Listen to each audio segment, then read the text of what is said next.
Ah! Banana!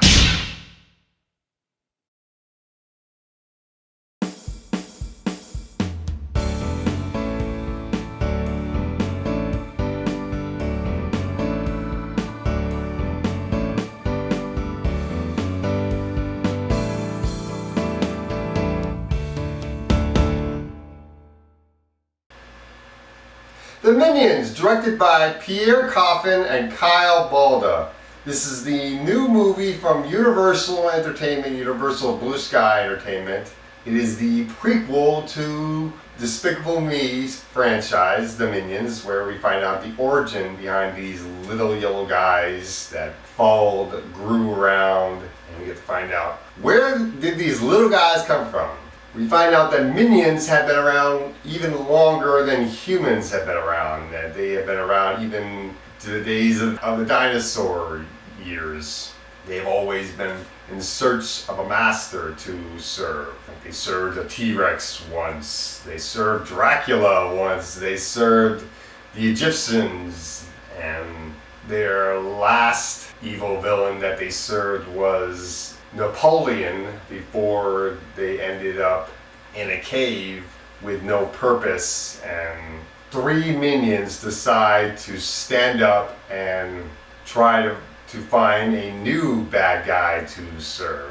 Kevin, the tall one of the three, Stuart, the one with one eye, and Bob, the little short one with two eyes. These three characters, Larry, Moe, and Curly. Why did I say that? Basically because they very much act like the Three Stooges, of course.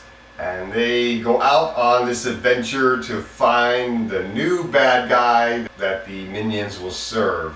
They end up in the 1960s. They go to VillainCon, kind of like Comic-Con, only it's VillainCon, a convention where supervillains meet and look for henchmen to serve for them.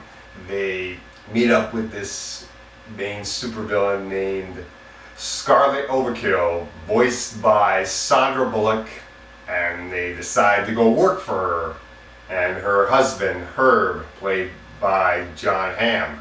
Scarlet Overkill wants the crown jewels, and she wants to take over England. So she asks Stuart, Bob, and Kevin to go and get the crown jewels for her and help her take over England. But things go wrong and get hilarious antics, and I like this movie. Yes, I'm going to agree with a lot of people that this movie is mostly for kids, that the minions work better as side characters, and that's one of the things I was a little bit worried about with this movie, that even though the minions are the best part of the Despicable Me films, they work better as side characters, and it's really not always a good idea to bring them to the main spotlight and try to see if they can carry a whole movie behind them. But despite that, I did like this movie. It was a lot of fun. It was very hilarious. The three minions in particular, Kevin, Stuart, and Bob, were very funny. And I did think the human characters in this movie were pretty good. Sandra Bullock is great as Scarlet Overkill. There were times where I didn't even realize it was Sandra Bullock's voicing Scarlet Overkill, and I actually saw the character, and that's awesome. John Hamm is great as her husband. He's actually even funnier than Scarlet Overkill herself, who is very much kind of like a Bond villain. Michael Keaton voices one of the characters in this movie. He voices the guy named Walter who helps bring the minions to the VillainCon, which is kind of funny. I almost wish there was a little bit more of Michael Keaton's character in this movie. I almost didn't realize he was in this movie until I looked him up on IMDb. Where was he? And Allison Janney plays his wife in the movie, Marge.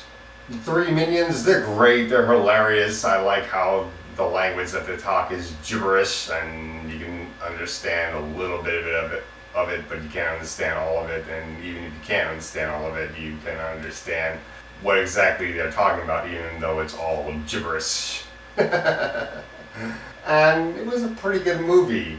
even though this movie is clearly for kids, I did like a lot of the references you get from the 1960s that I'm sure the kids in the audience would never get, like the Monkees. I don't think many kids know who the Monkees are or know that much about the Beatles unless their parents taught them about Beatles music.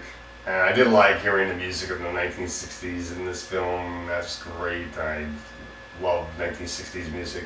This was just a pretty good movie, even though it's a movie mostly for kids. I'm gonna give this movie a B-. Definitely bring your kids to see this movie.